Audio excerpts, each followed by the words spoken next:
It's been a couple days, it's time for a recap. Friday the 31st of July. What a day it was. I was meant to have a shoot that day. That shoot, it didn't end up going through. It got cancelled. Instead, I just spent the rest of the day editing a bunch of content for Raza, who, if you don't know, is the person I work with who runs a content agency, who I'm basically, I guess, shadowing in a way. That's that. Fast forward to Saturday. Saturday, I make a YouTube video about a call that I got that was some pretty bad news, and how you should definitely not make the same mistake I made, in which I was receiving the call for. The video is currently not public, it is unlisted. Whether it will become public is, well, I don't know if it'll ever become public. Maybe it might be. I mean, it's not that deep at the minute. That was Saturday. Sunday, however, which was yesterday, it was packed out, full day. I filmed content for Raza's personal brand. He had a grand opening. We went to go eat, and we went to go film some more content. It was a day that was packed out, and it was just packed out.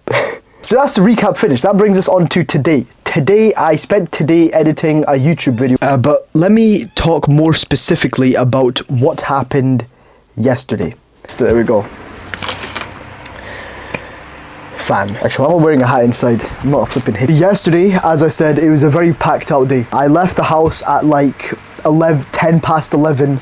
Right off the bat, we were going to North London. There's a big promo day that was being held where they're giving away free drinks and stuff. I was there to film for Raza's personal brand. I was there for a few hours, and after that we went to one of his other clients in Watford to get some food, and the food there is genuinely top tier. That brought us to about 5-6 p.m. Around that time we made our way to Romford, which is back in East London, and we had to film for one of Raza's other clients. I left the house at like 10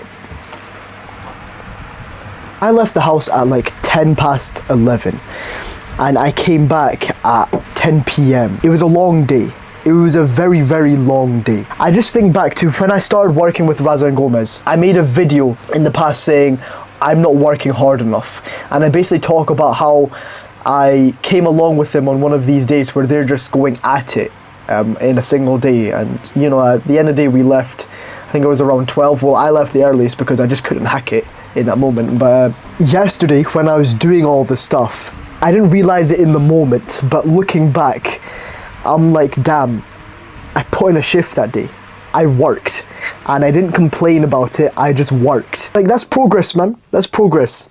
I think your ability to work harder increases as you stay in business. So in the gym we have this saying, and it's called training to failure. It's this idea that in order to grow, in order to take your muscles to the next level, you have to push your muscles so far to the point of mechanical exhaustion so that you know you physically cannot do a rep anymore. Like, let's say you're curling 10 kilos, right? If you push yourself to the point of failure, if you push till failure, you push until you can't rep that 10 kilos anymore. It's a concept that we use in the gym all the time to grow, but it's also a concept I'm learning now that can be used in the game of business and in the game of life. If you want to be able to work harder at something, you simply have to push to the point of you don't want to do it anymore. You have to kind of surround yourself with people who push you to that point. Because I know in my case, I didn't get there myself. Like, I tried, I didn't get there myself. It was only when I surrounded myself with people, Raza and Gomez, who work like dogs, where I was able to like withstand it and hack it. And now when I take that back by myself, I can work a lot harder than I previously could. Alex Hormozy says this one thing. He always says that if you can't sit still for 8 hours and ignore notifications, then you should never expect to build anything meaningful in your life. I'm paraphrasing, but the whole idea of it is, if you can't actually block out distractions, then don't expect to build anything from it. Like, the most successful people, they're amazing at just focusing on one thing. They have this amazing ability to just focus. And so if there's any lesson or moral of the story, this episode that you're watching right now, is that if you want to work really, really hard, or you want to at least develop the ability to work really, really hard, treat it like the gym, work hard till failure, and if you don't know how to do that, then find people who make you do that. That's it. That's the episode. Thank you for watching. Take care of yourself. Take care of yourself. Bye-bye.